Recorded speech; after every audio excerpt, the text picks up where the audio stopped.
he gotta play this tough role. You know what I mean? I heard you say that. You said you're playing tough up there. Yeah, that's all he's doing. He's just playing tough. Him preparing.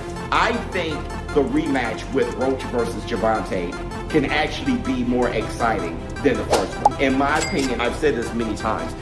Posted saying that it doesn't matter how much money a man has, he can still be jealous. Like, why Floyd would be jealous of Gervonta Davis? At the press conference, Gervonta Davis erupted after Floyd Mayweather appeared to show support for Lamont Roach. Davis accused Mayweather of constantly pulling stunts like this, even back when they were under the same promotional banner. He expressed his frustration with Mayweather's repeated pattern of showing up for others while undermining him, suggesting that Floyd's actions were nothing new and reflected long-standing tensions between the two boxing figures. Floyd outdoing him. He always been like that. I gotta focus on what I'm focusing on. He already did what he had to do, bro. Floyd Mayweather once famously scheduled an exhibition event to coincide with one of Gervonta Davis's press conferences, a move that seemed deliberately aimed at overshadowing Davis and reclaiming the media spotlight. In response, Davis publicly accused Mayweather of jealousy, arguing that Floyd consistently put his own visibility ahead of supporting his protégé. The incident highlighted deeper tensions between the two, with Davis feeling undermined at a key career moment, while observers saw familiar rivalry dynamics resurfacing in the boxing world. Well, that one was on social media. Gervonta said, "I'm not signed to a single soul." So it's back now and created because he's still signed with Mayweather Promotions. Well, this is the Mayweather Redemption press conference. So I'm here to talk about Dubai. I'm here to talk about entertaining people, having fun, and I'm not here to talk disrespectful or bad about any fighter. They say America is the land of the free. So we live, we love, and we keep trying to each and every day. So like it's all. At one point, when Frank Martin and Gervonta Davis were set to fight, Floyd Mayweather chose to support Martin, even training him and allegedly leaking Gervonta's techniques to create a lose-lose situation for Davis.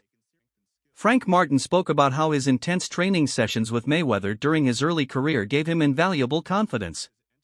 Under Floyd's guidance, Martin absorbed elite-level advice and strengthened his determination to take on top-tier opponents. These endorsements portrayed Mayweather as a supportive mentor when it suited him.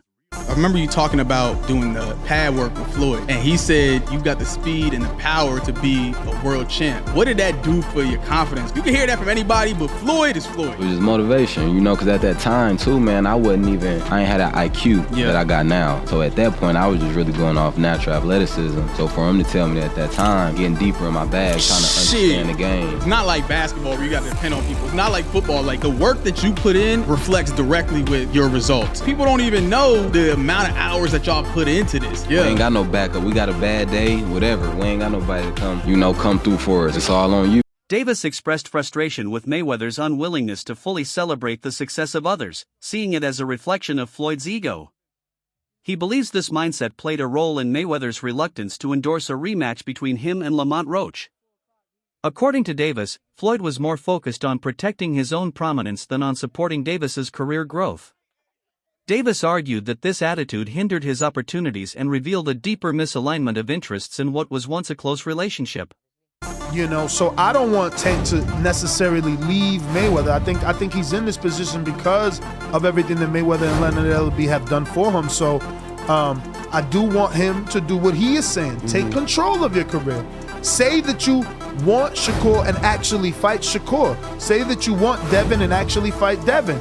You know, fight these guys. Don't keep making new names. Like, you gave Barrios a chance. You gave Isaac a chance. Like, you know, Gamboa. Like, those aren't the fights that we want. During sparring sessions with Devin Haney, Davis claimed that Floyd Mayweather would repeatedly step in and interrupt whenever Davis started to take control.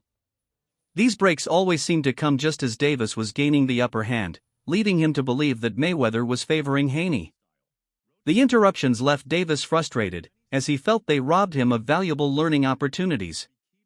According to Davis, these moments only reinforced his belief that Mayweather's guidance was influenced more by loyalty to other fighters than by a genuine interest in developing his own protégé. Floyd outdoing him. He always been like that. He already did what he had to do, bro. I ain't gonna lie. Me, if I did what I like what he did in the sport, I ain't gonna lie, I'd be the same way. You know what I mean? So I don't fall into like stand to himself and things like that. You know what I mean? But it's also a part of me type thing, like come back and help too. You know what I mean? So there's much love to the whole Mayweather promotion. Ain't no bad blood type shit. And a lot of people think like when I be tweeting, it's not bad. I just Sources close to the situation confirm that friction between Davis and Mayweather has existed for years. The two have clashed over fighter selection and training methods, with Mayweather often questioning Davis's decisions even when championships and career-defining paydays were at stake. Yet, as Davis prepares for his next bout, his disciplined approach and renewed focus have impressed many observers. Even Mayweather, it seems, has been caught off guard. Davis understands the high stakes. Another misstep could damage his reputation beyond repair. So the Tank Davis vs. Lamont Roach rematch is being targeted for June 21st in Las Vegas. Now it's good that they're running it back without wasting any time because Roach absolutely deserves a rematch.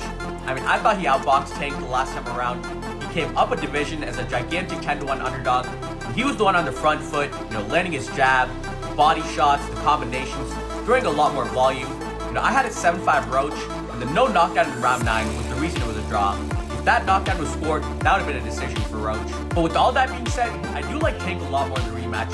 I thought he fought way too much on the back foot in the first fight, especially the first few rounds. He would land 1 or 2 punches per round. But as he started becoming the aggressor in the later rounds, he kept landing a lot more left hands and body shots. So Tank just needs to make this a dogfight, get into more exchanges, and that's where he'll land a lot more punches on Roach. When he's sitting on the back foot waiting for a counter, that's where Roach is comfortable and winning most of the rounds.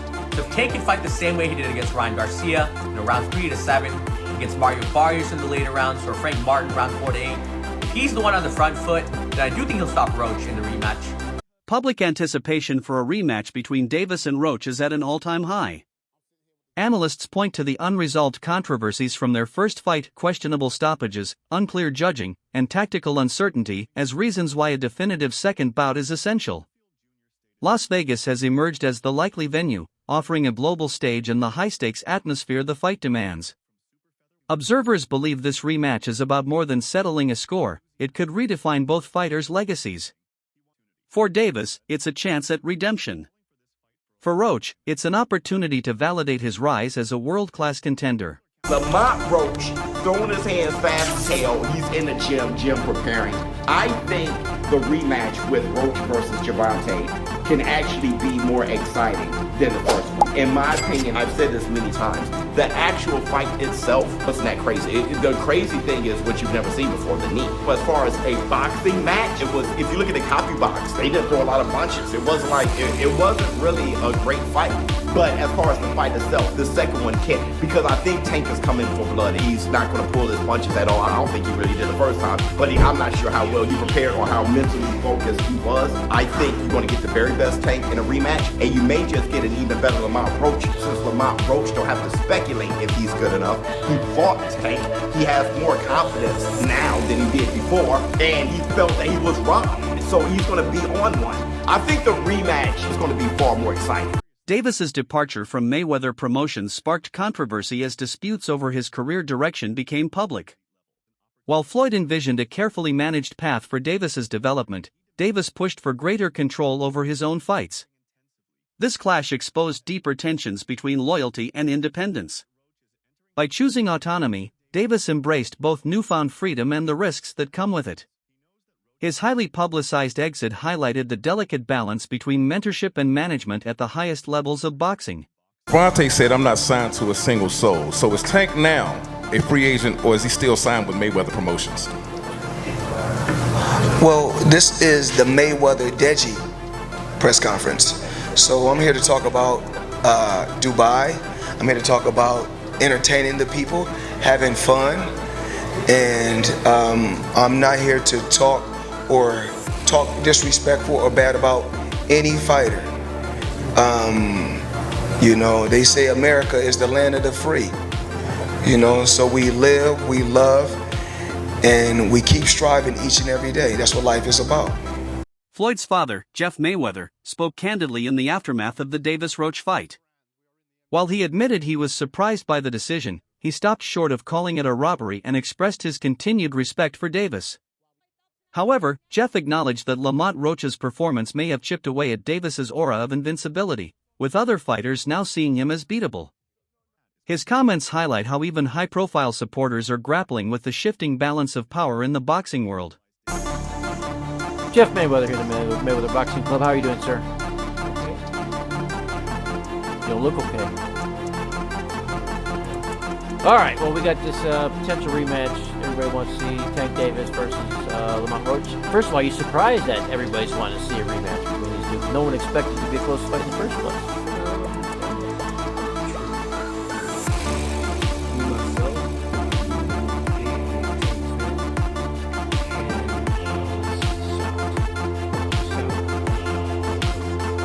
Who did you have winning the fight?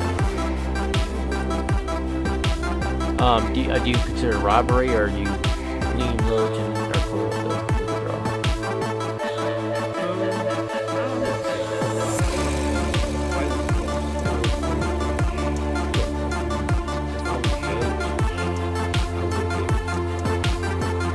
Well, talking about this rematch, what do you? I mean. So the one thing Tank always had for him, everyone, he had that kind of almost like Mike Tyson-esque, right? The air of invincibility, the knockout power. People were scared of him, that kind of thing. Do you think what Roach did to him, moving up in weight, and not being a big puncher himself, but able to withstand Tank, that kind of his air of invincibility has maybe been slightly diminished?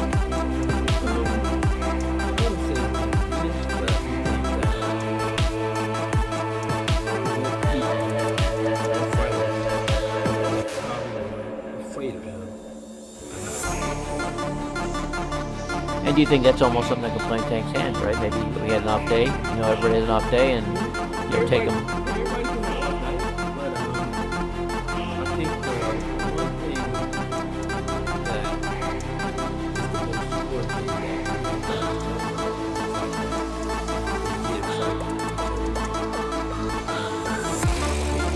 that Roach's camp has voiced sharp criticism of referee Steve Willis for several key decisions during the first fight. They argue that Willis failed to recognize crucial moments that should have gone in Roach's favor, ultimately shaping the narrative of the bout. In their view, it wasn't just the in-ring action, but officiating missteps that determined the outcome. This ongoing dispute has cast a cloud over the legitimacy of the result and added greater urgency to calls for a definitive rematch. Obviously the part with the grease in the eye, that took on a life of its own, That was a headline in the fight. One is, what did you think when he said that initially, just like the grease in the eye? But two is like, when you was in the fight, was there any point that you saw that? Like, did you see like him kind of messing with his eye, or did you have any indication that that was something that was bothering him? No, see, and that's the thing.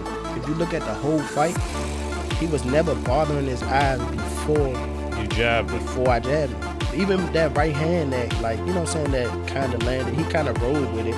But after that, you could see him wipe his eye.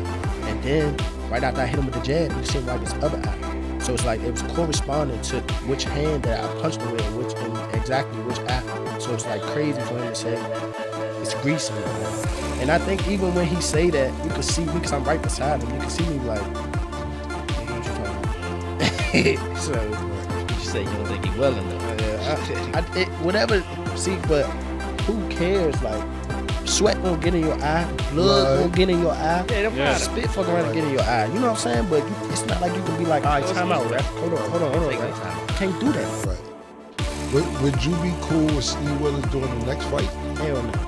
He can't do the next fight. No, he can't do the next fight. Pops is a no? Hell no. Fuck that. You know how many Coach Ben on him, man. He lucky he ain't running Coach Ben out there. But look how many times he fucked the fight up there. Him going to the corner to get assistance, like, who knows? Not saying that they did any cheating shit or nothing like that. But like, he wiped his face with a towel. You can't do that. Right. You can't do none of that. That's a disqualification. You turned your back on the ref after you took a knee. Usually the ref will be like, all right, he don't want to fight no more. Fight's over. Shakur Stevenson, a top-tier lightweight, offered high praise for Roach's performance. Having shared the ring with Roach in sparring, Stevenson has seen firsthand his defensive skill and sharp ring IQ. He predicted that Roach would combine speed with technical discipline, effectively limiting Davis's offensive opportunities. Stevenson's endorsement reinforces the idea that this matchup is far from one-sided. Instead, it's a stylistic chess match where Roach's adaptability could prove the key to overcoming Davis's power. Both saying like, you know, that's something that y'all would do. You sparred Lamont before, right? For sure, yeah. Actually, he was the one who got me ready for Oscar Valdez. Oh, Lamont Roach did? Lamont Roach was the guy who really got me ready for that fight. What was the work like? It was good work. It was good work. You know, honestly, that was one of the reasons why I bet tonight. Because I knew what I was in the ring with. Like, I knew that he wasn't no pushover, he wasn't no slouch. And when I seen that, I said, okay, when he fight Tank, I know that it's going to be the fight that I assumed it to be honest. Hold on, because you was saying that, I ain't gonna lie, you was on Twitter been saying, like, you feel like, I don't know, you didn't say Lamont was gonna win, but you just kept making it like, you know what I'm saying? I don't even know what you were saying, but you kept alluding to Lamont was gonna do something. So, like, you saying you seen this, the way the fight played out based on how your sparring session went? I'm not going to say how the sparring session went just because of the fact that I'm a different fighter than what Tank is. And it's like sparring and fighting two different things.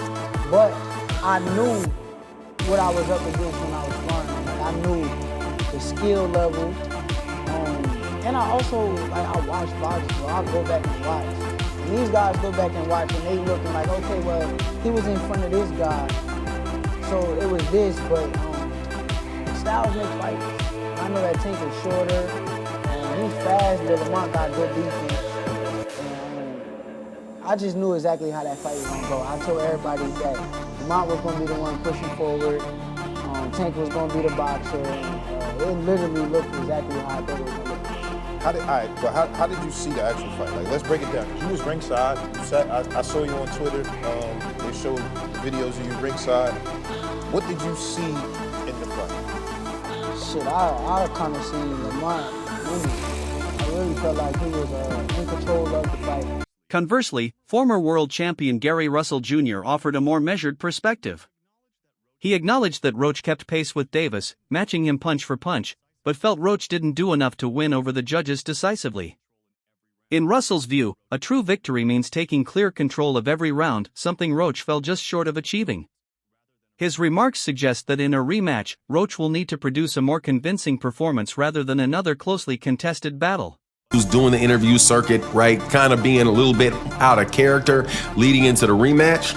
Do you think, and this is what Mill City asked, do you think that is something you guys are taking in consideration in preparation for the fight? And what Kenny Ellis said was, look, man, we're not falling for the banana in the tailpipe. We know what Lamont Roach brings to the table, and he says that Lamont Roach is, we're not believing that he's out there drinking or blowing up a bunch of weight and all of that. You know, he says what most people say, hey, we're going to prepare for the best version of Lamont Roach that is going to, that'll come for us. But the way that he saw the fight coming out was he said he sees it like the fight before, a lot of really crisp shots landing. And the fight is going to be similar, but hey, the fight at the same time is going to be very different. Now, I just happen to have a very good friend named Phoenix the Assassin who breaks down fights for me. He's a trainer, got a world-class eye for fights. And what he speculated should be the difference between the first fight and the second fight for Gervonta is that Gervonta is going to need to spend a lot more time fighting on the outside and scoring points for a longer period of time on the outside, and then making sure that, and basically forcing Lamont Roach to try to initiate something with slower hands, score his points, and get out. And he said the reason that he believes that Lamont Roach would be able to do that. In the lead up to the rematch, Davis has dedicated himself to an intense, carefully designed training camp aimed at closing the gaps exposed in their first encounter. Every punch, defensive drill, and conditioning session is part of a focused strategy to reassert his dominance. His preparation shows a renewed determination not just to win, but to make a statement. Davis understands that this time, a narrow victory won't suffice. He's preparing to deliver a performance worthy of a knockout, one that will leave no doubt about his place at the top of the division. Everybody really think Tank will take the L. I've been seeing it. They said it's over. They think that this time Lamont will go in more confident, knowing that basically he can, really take it to Tank. Yeah, I want him to go in there confident. He's very skilled. Go in there confident. Because you will go up against a different Tank. Like I told you on previous videos. You will go in there confident, thinking you can walk Tank down. Don't forget, with Tank, if he hits you on that button, them lights going off, I don't care who he is. Remember how it ended up with Frank Martin? So yeah, don't go in there thinking that you're going against like somebody that, like Ryan Garcia, somebody that's going to fold. You're going against Gervonta Davis. And I think that confidence is what's going to get Lamont dropped. Because one thing I will say, with Tank, that wasn't your best fight against Lamont. I feel like you was in your head too much, you was overconfident, and you was really just, your mind was in y'all story, the lore, and everything with y'all history. You ain't going there like I'm fighting a stranger. You going there like, oh, this Lamont, this from the same camp, we from the same area. But now I think that whole situation woke him up. You gotta think, Tank's not used to losing. He's not used to people being against him. He's not used to being the one that like got to step back from the situation. That's why I think he's being hushed right now. Because when you come this time, it ain't no talking. And that's why I think it's scary, because you never see Tank in that mode where he don't say a word. I think this will be a different Tank. And what's crazy is Tank used to be like that in the beginning, like when he was with Floyd. Like, we're talking about Tank with the fade, with the waves, bro. He used to be on that showboat and stuff until he got, like, a little bit more in the boxing, thing. Of course, when she and Floyd gonna start being flashy and doing backflips off the ring. That's it for today's video. Stay tuned for more.